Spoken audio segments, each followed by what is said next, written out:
ನಮಸ್ತೆ, ನಾನು ಕುಮಾರ್. ಎಲ್ಲರೂ ಚಿತ್ರಲೋಕ ಯೂಟ್ಯೂಬ್ ನೋಡಿ, ಲೈಕ್ ಮಾಡಿ, ಶೇರ್ ಮಾಡಿ, ಸಬ್ಸ್ಕ್ರೈಬ್ ಮಾಡಿ. ದಯವಿಟ್ಟು ನಮ್ಮನ್ನೆಲ್ಲ ಆಶೀರ್ವಾದ ಮಾಡಿ. ಸೊ ಇಷ್ಟೆಲ್ಲ ಕಥೆಗಳು, ಕರ್ಮಕಾಂಡಗಳು ಎಲ್ಲ ಆಯಿತು.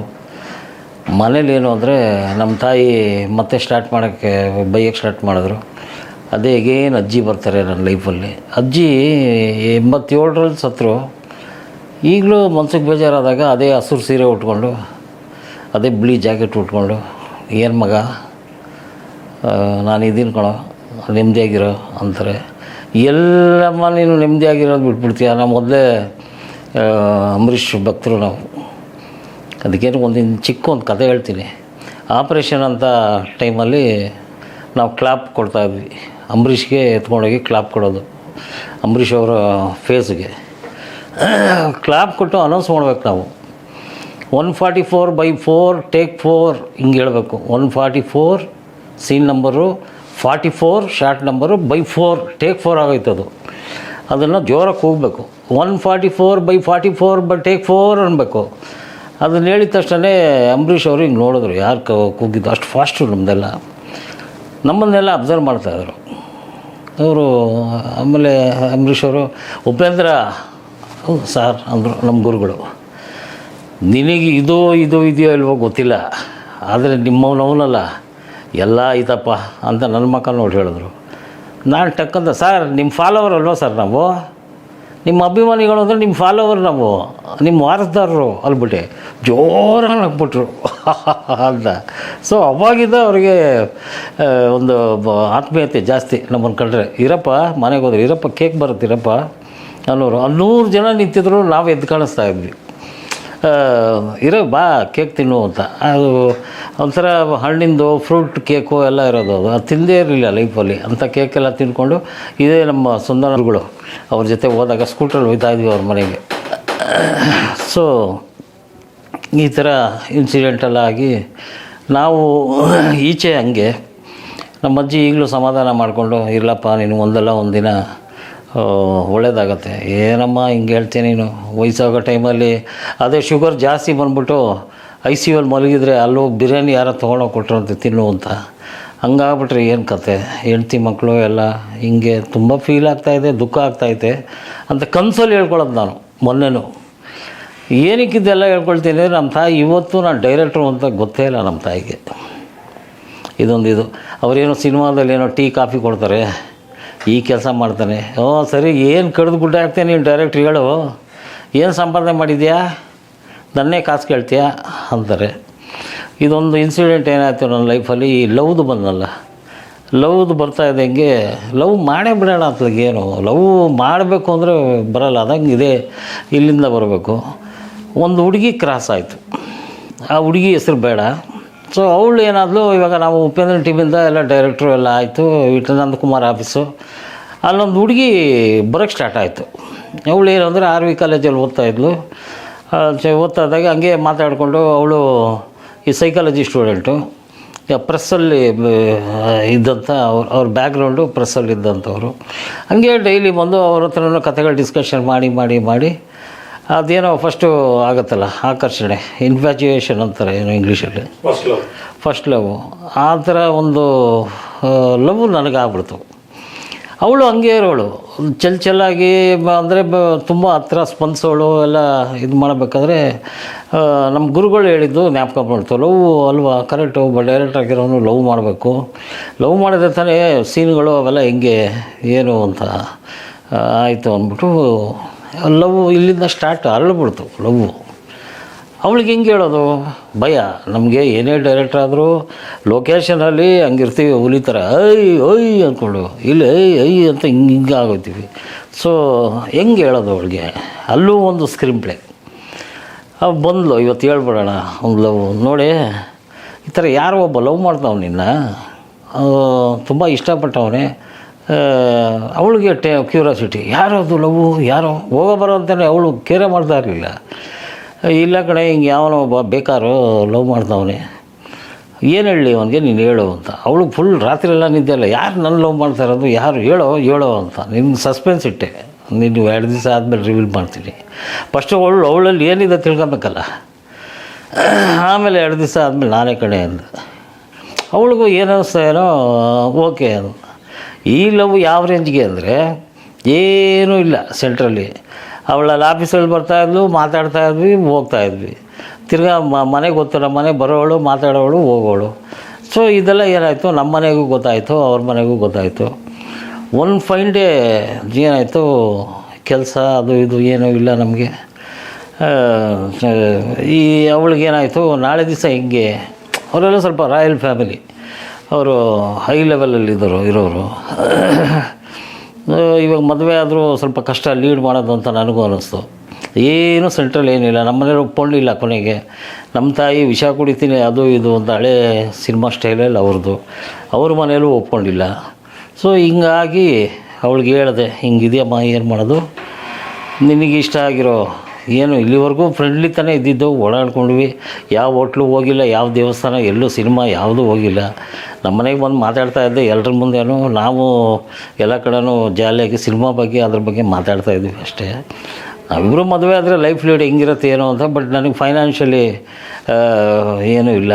ಈಗಲೂ ಹಂಗೆ, ಈಗ ಮದುವೆ ಆಗಿದ್ರು ಅನಿಸುತ್ತೆ ಮೋಸ್ಟ್ಲಿ ಕಂಟಿನ್ಯೂ ಆಗ್ತಾಯಿರಲಿಲ್ಲ ಲೈಫಲ್ಲಿ. ಯಾಕೆಂದರೆ ಅವಳು ಹೈ ಲೆವೆಲ್ ಫ್ಯಾಮಿಲಿ, ಆ ರೇಂಜಿಗೆ ಎಕ್ಸ್ಪೆಕ್ಟೇಷನ್ ಮಾಡ್ತಾರೆ. ಆ ಹುಡುಗಿ ಮದುವೆ ಆಗಿದ್ರೆ ಏನು ಲವ್ ಮಾಡಿದೆ, ಮದುವೆ ಆದೆ, ನಿನ್ನವ್ನು ನೋಡಿದ್ರೆ ಬೇಕಾರಿ ಆಗೋವನೇ, ಅವನು ಕಿತ್ತೋಗಿರೋವನು, ಅವನು ಹೋಗಿ ಮದುವೆ ಆದೆ ಅಂತ ಮಾತು ಬರುತ್ತೆ, ನಿನಗೆ ಹರ್ಟ್ ಆಗುತ್ತೆ. ಅವಾಗಲೇ ಡೈವರ್ಸು ಅದು ಇದು ಎಲ್ಲ ಫ್ಯೂಚರು ಏನಾಗುತ್ತೆ ಅದನ್ನಾಗಲೇ ಥಿಂಕ್ ಮಾಡಿಬಿಟ್ಟೆ.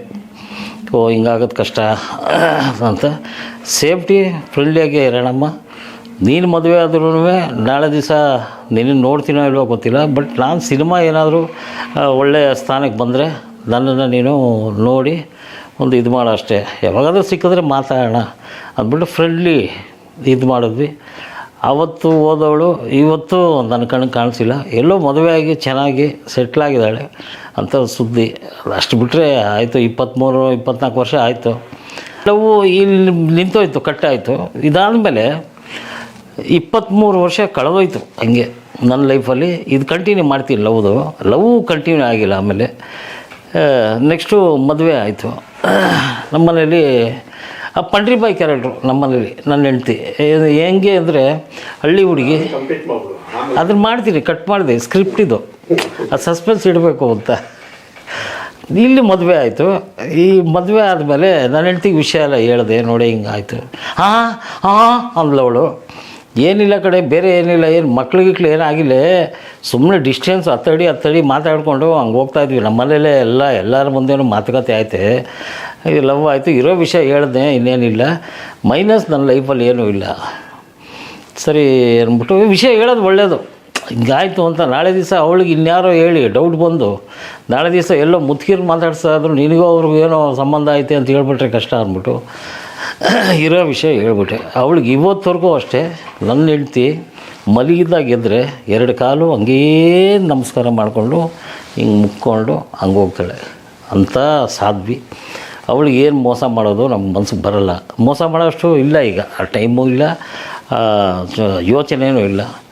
ಸೊ ಈ ವಿಷಯ ಎಲ್ಲ ಆದಮೇಲೆ ಒಂದು ಸರಿ ಒಂದು ವರ್ಷದ ಹಿಂದೆ ನಮ್ಮನೆ ಡೌನಲ್ಲಿ ಪೆಟ್ರೋಲ್ ಬಂಕು, ಅಲ್ಲಿ ಸೊಪ್ಪು ಮಾರ್ತಿದ್ದ.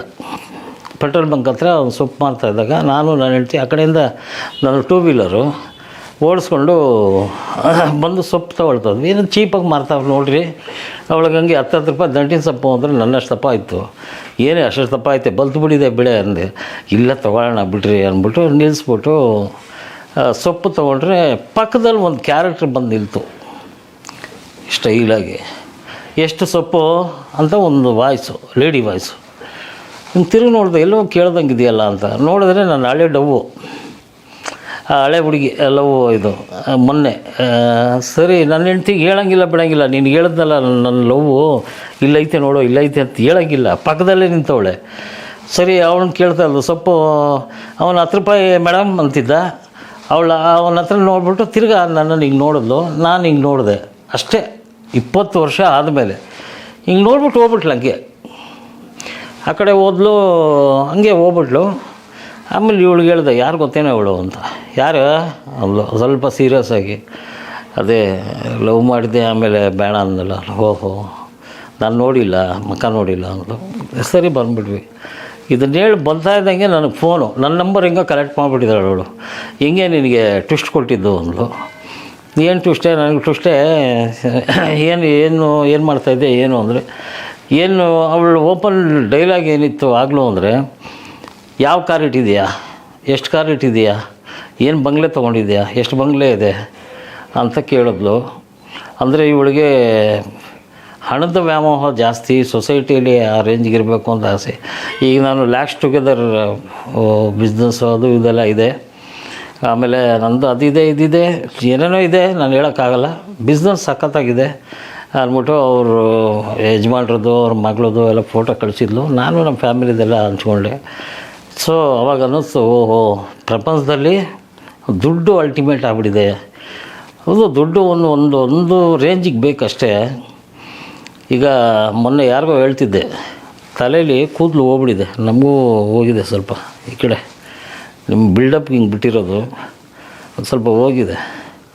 ಅಂಬಾನಿ ಮಗ ಅನಂತ್ ಅಂಬಾನಿ ಎಷ್ಟು ಲಕ್ಷ ಕೋಟಿ ಇದ್ದಾರೆ, ಅವನಿಗೆ ಇಷ್ಟಾಗಲೇ ಹೋಗ್ಬಿಟ್ಟಿದೆ. ಅವನು ನೋಡೋದು ಟಿ ವಿನಲ್ಲಿ, ನನ್ನ ಮಗನ ಗಿಡದ ಹಾಕ ಒಂದು ಸ್ವಲ್ಪ ಬ್ಯಾಕ್ ಅಂತ, ಅವ್ನು ಇಷ್ಟಾಗಲೇ ಹೋಗಿದೆ. ಅವ್ನು ನೋಡಿ ನಾನು ಖುಷಿ, ಅವನಿಗೆ ಹೋಗಿದೆ, ನಮ್ಗೆ ಹೋದ್ರೆ ಇಲ್ಲೋ ಅಂತ. ಅಂದರೆ ಅಷ್ಟು ಲಕ್ಷ ಕೋಟಿ ಇದ್ಕೊಂಡ್ರು ಇದು ರೆಡಿ ಮಾಡ್ಸೋಕ್ಕಾಗಿಲ್ಲ. ಇಲ್ಲ ಅವನದೇ ಹೋಗಿದೆ, ನಮ್ಮದೇನೋ ಅಂತ ಈ ಥರ ಸಮಾಧಾನಗಳು ನಾವು ಮಾಡ್ಕೊಳ್ಳೋದು. ದುಡ್ಡು ಒಂದು ಮಟ್ಟಿಗೆ ಬೇಕು, ಅದು ಜಾಸ್ತಿ ಮಟ್ಟಿಗೆ ಹೋದ್ರೂ ತಪ್ಪೆ ಅಂದ್ಕೊಂಡು ನಾನು ಹೆಂಡ್ತಿ ಮಕ್ಕ ನೋಡಿದೆ, ಅವಳೇ ಕಣೆ ಅಂತ. ಆಮೇಲೆ ಅವಳು ಫೋನ್ ಮಾಡಲಿಲ್ಲ, ನಂದು ಬ್ಲ್ಯಾಕ್ ಲಿಸ್ಟ್ಗೆ ಹಾಕ್ಬಿಟ್ಟಿದ್ದಾಳೆ. ಏನಕ್ಕೆ ಹಾಕೋದು ಏನೋ ಗೊತ್ತಿಲ್ಲ. ಮೋಸ್ಟ್ಲಿ ನಾನು ಕಾಸು ಕೇಳ್ತೀನೋ. ನಾಳೆ ದಿವಸ ಈ ಥರ ಪ್ರಾಬ್ಲಮ್ಮು, ಮಗನಿಗೆ ಸ್ಕೂಲ್ಗೆ ಫೀಸ್ ಬೇಕು, ಮಗಳಿಗೆ ಓದಿಸ್ತಾ ಇದ್ದೀನಿ, ಒಂದು ಸ್ವಲ್ಪ ಕೊಡು ಅಂತ ಕೇಳ್ತೀನೋ ಏನೋ ಅಂತ ಆ ಫೀಲಲ್ಲಿ ಅವಳು ಬ್ಲ್ಯಾಕ್ ಲಿಸ್ಟಲ್ಲಿ ಹಾಕಿದ್ದಾಳೆ ಏನೋ. ಸೊ ಅದೊಂದು ಹೇಳಬೇಕು ನಿಮಗೆ. ಆ ಹುಡುಗಿ ಸಿನಿಮಾದವರಲ್ಲ ಪಾಪ ಅವ್ರು ಹಿಂಗೆ NMKRV ಕಾಲೇಜಲ್ಲಿ ಓದ್ತಾ ಇದ್ದಿದ್ದಂಥ ಒಂದು ಹುಡುಗಿ. ಸೊ ಹಂಗೆ ಇರಲಿ, ಅದು ಆ ಬೆಳದಿಂಗಳ ಬಾಲೆ ಹಂಗೆ ಫೋಕಸಲ್ಲೇ ಇರಲಿ.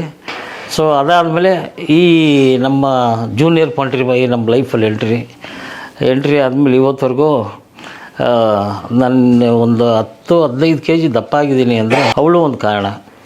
ಇದಕ್ಕೆ ಏನು ಕಾರಣ ಅಂದರೆ, ನಮ್ಮ ಅಜ್ಜಿ ನಾನೇನು ತಿಂತೀನಿ, ನಾನು ಬರೀ ಗೊಜ್ಜೆ ತಿನ್ನೋದು, ಟೊಮಾಟೊ ಗೊಜ್ಜು, ಬದನೆಕಾಯಿ ಗೊಜ್ಜು, ಆಮೇಲೆ ಸೊಪ್ಪಿನ ಮಸಿತಾರೆ ಮಡಿಕೆಯಲ್ಲಿ. ಅದನ್ನು ಹಂಗೆ ನಮ್ಮ ಚಿಕ್ಕಮ್ಮನಿಗೆ ಟ್ರಾನ್ಸ್ಫರ್ ಮಾಡಿದ್ರು. ನಮ್ಮ ತಾಯಿ ತಂಗಿಗೆ ಮಕ್ಕಳಿಲ್ಲ. ನಾನೇ 1 ತಿಂಗಳು, ನಮ್ಮ ಅಪ್ಪ ತೀರ್ಕೊಂಡು 1 ತಿಂಗಳು ಮಗುವಿಂದ ನಮ್ಮ ಚಿಕ್ಕಮ್ಮ ಅವರೇ ಸಾಕಿದ್ದು. ಅವರು ಸಿಕ್ಕಾಪಟ್ಟೆ ನನಗೆ ಏನು ಅಂದರೆ 7ನೇ ಕ್ಲಾಸ್ ಓದಬೇಕಾದ್ರೂ ನನ್ನ ಅವರು ಕಂಕ್ಳಲ್ಲಿ ಎತ್ಕೊಂಡೇ ಹೋಗೋರು. ಆ ಥರ ಇದು. ಅವ್ರು ತೀರ್ಕೊಂಡು 10 ವರ್ಷ ಆಯಿತು. ಸೊ ಅವ್ರಿಗೆ ನಮ್ಮ ಅಜ್ಜಿ ಟ್ರಾನ್ಸ್ಫರ್ ಮಾಡಿದ್ರು, ಅಡುಗೆ ಹಿಂಗೆ ಅವ್ನಿಗೆ ಮಾಡಾಕಬೇಕು ಅಂತ. ಅವರು ನಮ್ಮ ಚಿಕ್ಕಮ್ಮ ಏನು ಮಾಡಿದ್ರು, ನನ್ನ ಹೆಂಡ್ತಿಗೆ ಅದನ್ನು ಹಂಗೆ ಟ್ರಾನ್ಸ್ಫರ್ ಮಾಡಿ, ಅವನು ಇದೇ ಇಷ್ಟ, ಇದೇ ತಿನ್ನಬೇಕು ಅಂದ್ಬಿಟ್ಟು ಇವತ್ತು ನನ್ನ ಹೆಂಡ್ತಿ ಅದೇ ರುಚಿ, ಒಂಚೂರು ಚಾಚು ತಪ್ಪದಿರಂಗೆ ಅದೇ ಥರ ಅಡುಗೆ ಮಾಡಿ ಬಳಸ್ತಾಳೆ. ನನಗೂ ದಪ್ಪ. ನನ್ನ ಹೆಂಡ್ತಿ ಲವ್ ಮ್ಯಾರೇಜ್ ಆಗಿದ್ರೆ ಚೆನ್ನಾಗಿರೋದು, ಬಟ್ ಮದುವೆ ಆಗಿ ಇವಾಗ ಲವ್ ಮಾಡ್ತಾಯಿದ್ದೀನಿ ನನ್ನ ಹೆಂಡ್ತಿನ. ಅದೊಂದು ಪನಿಷ್ಮೆಂಟ್ ಏನೋ ಗೊತ್ತಿಲ್ಲ ನನಗೆ. ಮದುವೆ ಆದಮೇಲೆ ಲವ್ ನನಗಿಂತ ಜಾಸ್ತಿ ಮಾಡ್ತಾಳೆ ಅವಳು. ಯಾಕೆಂದರೆ ಅವಳಿಗೆ ನಮ್ಮ ಅನುಭವಗಳೆಲ್ಲ ಕೇಳಿ ಅವಳಿಗೊಂಥರ ಏನೋ ಗೊತ್ತಿಲ್ಲ, ಎಮೋಷನ್ ವ್ಯಕ್ತಿ ಅವಳು ಸಿಕ್ಕಿದ್ದು ನನ್ನ ಒಂದು ಅದೃಷ್ಟನೇ. ಯಾವುದೇ ಹೆಣ್ಮಕ್ಳಾಗಿಲ್ಲ ಇವತ್ತರೆಗೂ ನಾನು ನೋಡ್ದಂಗೆ ಏನಾದರೂ ಜಗಳ ಬಂತು ಅಂದರೆ ಒಂದು ಏನಾದರೂ ಮಾಡಿ ಹಾಕಿದ್ದೀರನ್ರಿ ನಿಮ್ಮ ಲೈಫಲ್ಲಿ, ಒಂದು ಜಿಮ್ಕಿ ಆಗಲಿ ವಾಲೆ ಆಗಲಿ ಮಾಡಾಕಿದ್ದೀರನ್ರಿ ನಿಮ್ಮ ಜನ್ಮಕ್ಕಿಷ್ಟು ಅಂತ ಬೈತಾರೆ ಹೆಂಗಸರು. ನನ್ನ ಹೆಂಡ್ತಿ ಇವತ್ತವರೆಗೂ ಮಾತಾಡಿಲ್ಲ. ಅದು ಒಂದು ದಿನ ಒಂದೇ 1 ಗ್ರಾಮ್ ಚಿನ್ನ ಕೊಟ್ಟಿದ್ದೀರನ್ರಿ ನೀವು ಅಂತ ಒಂದು ದಿನ ಬೈದಿಲ್ಲ ಅವಳು. ಇರಲಿ ಬಿಡ್ರಿ ಅಂತ. ಎಷ್ಟೋ ಕಷ್ಟ ಬಂದಾಗ ಅವಳದೇ ಒಡವೆ ಹಡ ಇಟ್ಬಿಟ್ಟಿದ್ದೆ ಸೇಟು ಅಂಗಡಿಯಲ್ಲಿ. ಕೊರೋನಾ ಟೈಮು, ಆ ಟೈಮಲ್ಲೆಲ್ಲ ಚಿಕ್ಕಮ್ಮಿ ಅವ್ರ ಮನೇಲಿ ಹಾಕಿದ್ದು ಒಡವೆ ಎಲ್ಲ ಬಡವರು, ತೀರಾ ಬಡವರು. ಈಗ ಹೋದ್ರು ಹೆಂಚಿನ ಮನೆ ಇದೆ ಚಿಕ್ಕದು, ಅವ್ರ ಮನೇಲೇ ಮಲಗೋದು. ನಮ್ಮ ಅತ್ತೆ ತೀರ್ಕೊಂಡ್ರು, ಆಯಿತು ಒಂದು 3 ವರ್ಷ ಆಯಿತು. ನಮ್ಮ ಮಾಮ ಒಬ್ಬರೇ ಇದ್ದಾರೆ. ನಾಟಿ ಕೋಳಿಗಳು ಹೋದರೆ ಒಂದು 30-40 ಸಾಕಿದ್ದಾರೆ, ಡೈಲಿ ಹಾಕ್ತಾರೆ. ಅದೊಂದು ಬಿಟ್ಟರೆ ಆ ನೆಮ್ಮದಿಯೇ ಸಂತೃಪ್ತಿಯಾದ ಊಟ ಅದೊಂದು ಬಿಟ್ಟರೆ ಅವ್ರಿಗೆ ಹೇಳಿದೆ, ಮಾವ ನೀನು ಹಾಕಿರೋದು ನಿನ್ನ ಮಗಳಿಗೆ ಒಡವೆ ಎಲ್ಲ ಈ ಥರ ಹೋಗ್ಬಿಡ್ತು ಮಾವ ಅಂದರೆ ಕಣ್ಣಲ್ಲಿ ನೀರು ಬಂದ್ಬಿಡ್ತು ನನಗೆ. ಒಂದು ಡೈಲಾಗ್ ಹೊಡೆದ್ರು, ಹೋದ್ರೆ ಹೋಗಲಿ ಬಿಡಪ್ಪ, ಇವತ್ತಿಲ್ಲ ನಾಳೆ ಸಂಪಾದನೆ ಮಾಡ್ಬೋದು, ಅದಕ್ಕೆ ಯಾಕಪ್ಪ ಯೋಚನೆ ಮಾಡ್ತೀಯ, ಅದಕ್ಕೆ ತಾನೇ ಇರೋದು, ಕಷ್ಟಕ್ಕೆ ತಾನೇ ಹಾಕಿರೋದು, ಹೋದ್ರೆ ಹೋಗಲಿ ಬಿಡು ಅಂತಾರೆ. ಅಯ್ಯಪ್ಪ ಈಚೆ ಹೋಗಿ ಒಂದು ಟೀ ಕುಡಿಯೋಲ್ಲ, ಒಂದು 5 ರೂಪಾಯಿ ಖರ್ಚು ಮಾಡಲ್ಲ ಅವ್ರಿಗೆ ಅಂತ. ಅಂಥದ್ರಲ್ಲಿ ಹೋದ್ರೆ ಹೋಗಲಿ ಬಿಡಪ್ಪ, ಅದಕ್ಕೆ ತಾನೇ ಇರೋದು ಅಂತಾರೆ. ಇಷ್ಟು ಪ್ರೀತಿ ನನ್ನ ಲೈಫಲ್ಲಿ ಬಂದಿರೋದಕ್ಕೆ ನಾನು ಅದೃಷ್ಟ ಮಾಡಿದ್ದೆ, ಅದೇನೋ ಗೊತ್ತಿಲ್ಲ. ಬಟ್ ನಮ್ಮ ತಾಯಿಗೆ ಮಾತ್ರ ಇವತ್ತೂ ಕೋಪ ಇದೆ ನನ್ನ ಮೇಲೆ. ಸಂಪಾದನೆ ಮಾಡಿಲ್ಲ, ಹಂಗೆ ಓಡಾಡ್ತಾ ಇದ್ದೆ, ಹಂಗೆ ಲೈಫ್ ಕಳೆದು ಬಿಟ್ಟೆ ನೀನು, ಮಕ್ಕಳು ಅದು ಇದು ಏನಪ್ಪ ನಿಂದು ಅಂತ. ಇಲ್ಲಮ್ಮ ನಾನೊಬ್ಬ ಡೈರೆಕ್ಟ್ರು ವಕ್ ಅಂತಾರೆ. ಈಗಲೂ ಏನು ಮಾಡೋದು, ಹಿತ್ತಲು ಗಿಡ ಮದ್ದಲ್ಲ ಅಂದ್ಬಿಟ್ಟು ಹಿಂಗೆ ನಡೀತಾ ಇದೆ ಲೈಫಲ್ಲಿ.